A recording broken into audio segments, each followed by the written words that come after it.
I love the feeling that that they give something to young aspiring musicians that I didn't have when I was their age, because when I started there was no internet, and whatever books we had, they were a bit harder to obtain, you know, and so even with I'm seeing today, even with all those YouTube videos and everything, kids are still facing the same problems.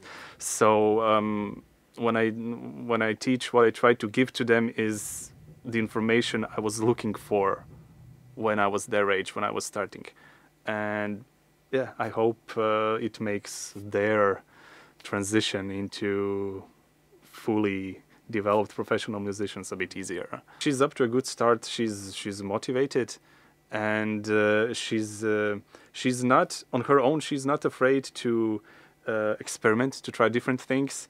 But as most of young musicians, myself included, at her age, she has yet to learn to put the marketing speak away. You know, like when we are young, we are often told that you have to play a Fender and you have to play Fender through your Ampeg amplifier, and that's it. And you cannot use any pedals, and you cannot slap because you're a bass player.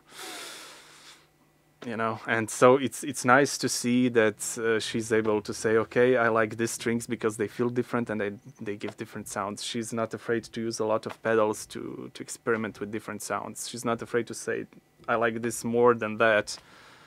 And with time, I feel she will be more and more confident about her choices, musical and otherwise. Yeah.